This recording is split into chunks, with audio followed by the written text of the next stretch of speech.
చాలా అద్భుతంగా ఉంది. వదిలేస్తే మొత్తం తినేస్తాను, నా సరదా తీరేంత వరకు కొంచెం ఇంకొక తిని వదులుతాను. కానీ చాలా బాగుంది. కానీ ఎంత తిక్కుగా ఉంది మీ ఇక్కడ, సో నైస్. తీర్మాన్ మల్లన్న వర్సెస్ కవిత.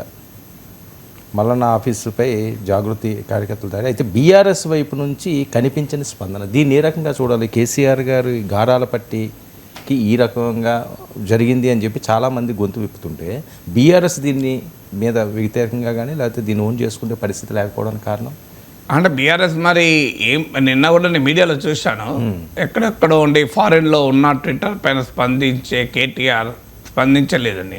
నేనైతే వెరిఫై చేయలేదు, మీరు చూస్తే చెప్పండి. అంటే బీఆర్ఎస్ స్పందించినట్టయితే ఎక్కడా రాలే, మరి మా డిజోన్ చేసుకుంటున్నదనే అభిప్రాయం అయితే కలుగుతోంది. బట్ సబ్జెక్ట్ టు వెరిఫికేషన్, నేను వెరిఫై చేయలేదు కనుక బీఆర్ఎస్ ఎక్కడ ఏ నాయకుడు స్పందించలేదు అని కంక్లూజన్కి ఇమీడియట్గా రాలేను. కానీ మనకు కనిపిస్తున్నది ఏంటంటే ఇప్పుడు తీర్మానం మల్లన్న కార్యాలయం మీదకి వెళ్ళిన వాళ్ళు కూడా బీఆర్ఎస్ నాయకులు కాదు, తెలంగాణ జాగృతి కార్యకర్తలు. సో ఆమెకు మద్దతుగా కూడా తెలంగాణ జాగృతి కార్యకర్తలు వచ్చారు. ఆమె తెలంగాణ జాగృతికే నాయకురాలు కాదు కదా, బీఆర్ఎస్ నాయకురాలు కదా, బీఆర్ఎస్ ఎమ్మెల్సీ కదా. కేసీఆర్ కూతురు అనే దానికన్నా కూడా బీఆర్ఎస్కు ఎమ్మెల్సీ. మరి తమ పార్టీ ఎమ్మెల్సీ వ్యక్తిగత అంశంగా పార్టీ ఎట్లా చూస్తుంది? ఇది పోనీ కవిత పైన ఇప్పుడే కాదు కదా, గతంలో కూడా తీర్మానం మల్లన్న అసభ్యకరంగా మాట్లాడాడు, కేటీఆర్ పైన మాట్లాడాడు, కేసీఆర్ పైన కూడా మాట్లాడాడు. మరి ఇలాంటి అంశాల్లో బీఆర్ఎస్ ఎందుకు వెనుకాడుతుంది కంప్లీట్గా ఓన్ చేసుకోవటానికి అని? ఎందుకంటే పార్టీ అండగా ఉండడం వేరు కదా. ఎందుకంటే మీకు కాంగ్రెస్ నాయకుడు మహేష్ కుమార్ గౌడ్ ఖండించాడు, ఇది పద్ధతి కాదు ఆడబిడ్డను ఇలా మాట్లాడడం అని. మంత్రి పొన్నం ప్రభాకర్ ఖండించారు, ఇద్దరు బీసీలే, వాళ్ళు ఎవరు వేరే వాళ్ళేం కాదు కదా. సో కాంగ్రెస్ పార్టీలో ఉన్న మంత్రులే ఖండిస్తున్నప్పుడు మరి బీఆర్ఎస్ నాయకులు ఎందుకు ఆ మేరకు ఆమెకు మద్దతుగా రావడం లేదు? పోనీ ఇది ఏదన్నా బీసీ వర్సెస్ ఓసీ అవుతుంది అని బీఆర్ఎస్ అనుమానిస్తే బీఆర్ఎస్ దగ్గర కూడా చాలామంది సీనియర్ బీసీ నేతలు ఉన్నారు. మీకు మధుసూదనాచారి, తలసాని శ్రీనివాస్ యాదవ్, శ్రీనివాస గౌడ్, ఇలా చాలామంది ఉన్నారు కదా. మరి ఆ బీసీ నేతలైనా రంగంలో దించవచ్చు, బీసీ మహిళా నేతలకు కూడా ఉన్నారు కదా, రంగంలో దించవచ్చు. మరి బీఆర్ఎస్ ఎందుకు ఆ స్థాయిలో కవితను ఓన్ చేసుకోవడం లేదు అనేది క్వశ్చన్. ఒక పాసిబుల్ ఎక్స్ప్లెనేషన్ ఏంటంటే ఇంతకుముందు నేను చెప్పినట్లు ఇది బీసీ రిజర్వేషన్లు అనే అంశంతో ఈ తాజా ఎపిసోడ్ మొదలైంది. బీసీ రిజర్వేషన్ల తమ విజయమే అంటూ కవిత క్లెయిమ్ చేసుకోవడము, దాన్ని తీర్మానం మల్లన్న ఆక్షేపించే క్రమంలో చాలా అభ్యంతరకరమైన వ్యాఖ్య కూడా చేశాడు. సో అక్కడి వరకు ఇది బీసీ రిజర్వేషన్లతో మొదలైంది కనుక బీసీ రిజర్వేషన్ల పైన తమ నిబద్ధతను ఎక్కడ ప్రశ్నించే వరకు ఇది వెళ్తుందో, ఎందుకంటే ఆల్రెడీ తీర్మానం మల్లన్న ఇది బీసీల రాజకీయ చైతన్యాన్ని ఓర్వలేక చేస్తున్న దాడి అని ఆల్రెడీ ప్రకటించాడు. సో అందువల్ల ఇది ఎక్కడైనా బూమరాంగ్ అవుతుందా? ఎందుకంటే ఆల్రెడీ బీసీలకు ఎవరు జిమ్మదార్ అనే దానిపైన తెలంగాణలో పెద్ద రాజకీయం నడుస్తుంది. బీసీని ముఖ్యమంత్రి చేస్తామని బీజేపీ మొదలుపెట్టింది. ఎప్పుడైనా బీసీని ముఖ్యమంత్రి చేసేది కాంగ్రెస్ పార్టీ అని కాంగ్రెస్ అంటోంది. ఆల్రెడీ 42% రిజర్వేషన్లు ఇస్తున్నాం. ఈవెన్ ఉద్యోగాలు, విద్యా శాఖలో, విద్యా రంగంలో కూడా 42% రిజర్వేషన్లు ఇచ్చేది ఆలోచిస్తున్నాం. 50% పరిమితి, సుప్రీంకోర్టు విధించిన పరిమితి కూడా ఎత్తివేయాలని మా రాహుల్ గాంధీ అడుగుతున్నాడు అంటూ కాంగ్రెస్ చెప్తోంది. కవిత అసలు బీసీ రిజర్వేషన్లను అంతకుముందు అంబేద్కర్ విగ్రహాన్ని అసెంబ్లీలో పెట్టాలన్నప్పటి నుంచి బీసీ రిజర్వేషన్ల వరకు సామాజిక అంశాలని పోరాడుతున్నదే తెలంగాణ జాగృతి అంటూ ఆమె చెప్తోంది. బీఆర్ఎస్ ఇది కాంగ్రెస్ నాటకము, ఇందులో చిత్తశుద్ధి లేదు అని బీఆర్ఎస్ వాదిస్తోంది. ఇంత పెద్ద రాజకీయం బీసీ రిజర్వేషన్ల చుట్టూ జరుగుతున్నప్పుడు ఇది రామాయణంలో పిట్టకథలు అంటారు చూడండి. సో అందువల్ల ఆ రకంగా ఒక సీరియస్ ఒక పొలిటికల్ డిస్కోర్స్ నడుస్తున్న సమయంలో ఈ డిస్ట్రాక్షన్ పార్టీని దెబ్బతీస్తుంది, బీఆర్ఎస్కు చెడ్డ పేరు తెస్తుంది అనేటువంటి అనుమానం ఉండవచ్చు. అదొక పాసిబుల్. రెండవది, ఇది అనవసరంగా కవిత రియాక్ట్ అయ్యారు. ఇలా కొత్తగా నా తీర్మానం మల్లన్న అనడం, తీర్మానం మల్లన్న అనడాన్ని ఎందుకు సీరియస్గా తీసుకోవాలి? గతంలో లాగా తీర్మానం మల్లన్న అంటే లక్షల మంది చూసేవాళ్ళు. మీకు ఇప్పుడు ఆ స్థితి కూడా లేదు ఎక్కడ. మీరు ఆయన ఛానల్ కూడా తీసి చూడండి, 1000 వ్యూస్ వస్తే చాలా ఎక్కువ చాలా వాటికి. అవును, మీకు ఎవడు అంత సీరియస్గా సమాజం కూడా పట్టించుకోవడం లేదు కదా. ఒకప్పుడు మాట్లాడితే లక్షల వేలల్లో లైవ్లో ఉంటే వేలల్లో చూసేవాళ్ళు. ఇప్పుడు అంతా పోయింది, మీరు చూస్తే అర్థమైపోతుంది మనకు.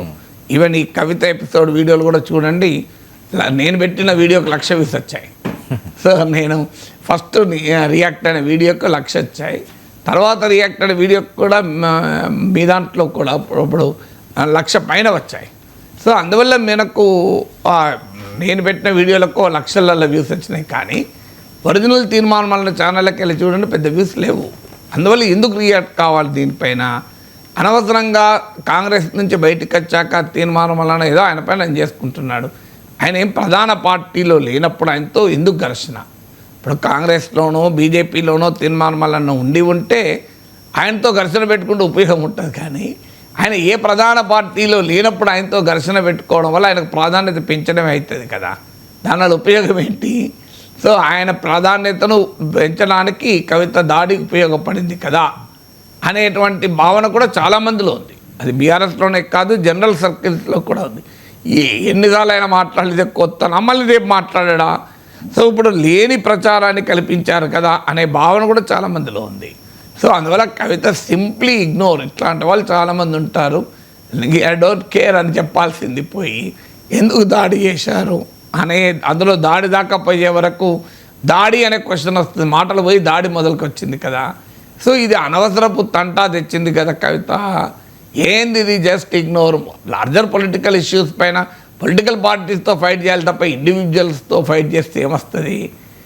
వ్యక్తులతో ఫైట్ చేస్తే ఏమొస్తుంది? పార్టీలతో ఫైట్ చేయాలి, కాంగ్రెస్తోనో లేకుంటే బీజేపీతోనో ఫైట్ చేయాలి కదా అని బీఆర్ఎస్ నాయకత్వంలో ఒక భావన ఉండవచ్చు. ఎందుకంటే చాలామంది బీఆర్ఎస్ నాయకులతో మాట్లాడినప్పుడు ఈవెన్ సమాజంలో ఉన్న చాలామంది కూడా ఇగ్నోర్ చేయాల్సిన అంశం దీనిపైన ఎందుకు రియాక్ట్ అయింది కవిత అని. ఇప్పుడు కవిత రియాక్ట్ అయ్యే వరకు మనమంతా రియాక్ట్ కావాల్సి వచ్చింది. ఒకవేళ కవిత అది రియాక్ట్ అయిన తర్వాత 24 గంటల దాకా దానిపైన ఎవరు కామెంట్ కూడా పట్టించుకోలేవరు.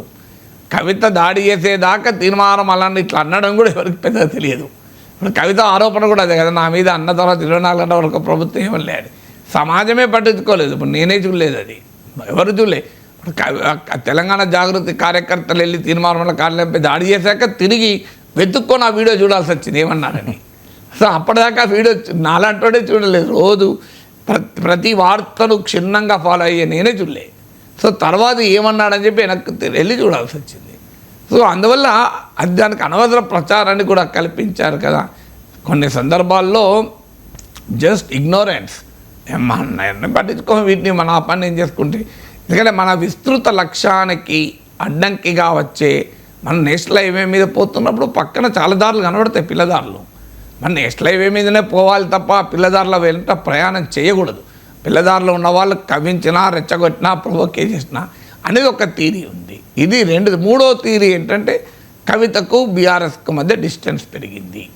ఎందుకంటే కవిత సింగరేణి కాలనీస్ ప్రాంతానికి పర్యటనకు వెళ్ళినా ఎవరు బీఆర్ఎస్ నాయకులు వెళ్ళలేదు. సో ఆమె కేసీఆర్ కాళేశ్వరం విచారణకు వెళ్ళినప్పుడు ఆమంతరం ఆమె వెళ్ళి కాన్వాయ్లో జరిగింది తప్ప ఎవరు పట్టించుకోలేదు.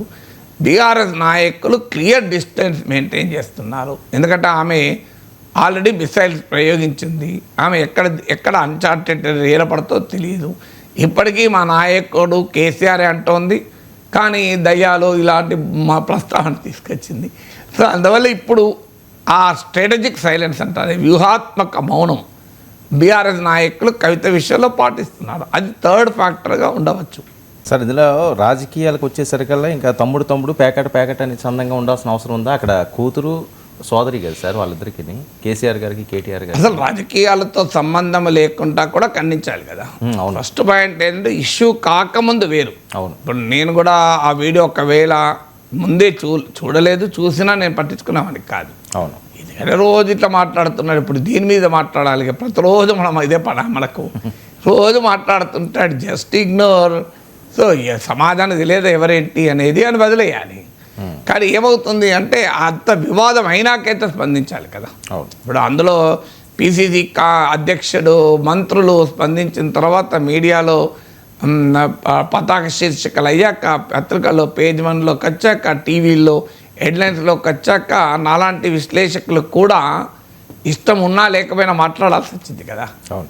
ప్రపంచ పరిణామాలు, ప్రపంచ ఎకానమీ ఇలాంటి ఇష్యూస్ మీద ఆసక్తి, దేశ ఆర్థిక వ్యవహారాలు ఇలాంటిపైన ఎక్కువ ఆసక్తి నేను కూడా ఈ లోకల్ పాలిటిక్స్ మాట్లాడాల్సి వచ్చింది కదా. యూ కాంట్ బీ సైలెంట్ కదా అండ్ మీడియా అంత హైలైట్ చేసినప్పుడు. అందువల్ల బీఆర్ఎస్ నాయకత్వం ఖచ్చితంగా రియాక్ట్ కావాల్సిందే. ఎందుకంటే ప్రత్యర్థి పార్టీలే కవితకు మద్దతుగా వచ్చినప్పుడు ప్రత్యర్థి పార్టీలే భయపడలే కదా. కాంగ్రెస్ పార్టీ మా మీద వాళ్ళ పార్టీలోనే ఉండిపోయినతను కదా. అంత కాంగ్రెస్ పార్టీ ఏమీ భయపడలే కదా. మీకు మహేష్ కుమార్ గౌడ్, పొన్నం ప్రభాకర్ కవితపై మాటలు వ్యతిరేకించారు కదా. సో దాడి పట్ల ఎవరు ఏమీ అభిప్రాయం చెప్పినా దాడిని సమర్థించాల్సిన అవసరం లేదు. తిరుమల మండల కార్యాలయంపై దాడిని ఎవరు సమర్థించరు.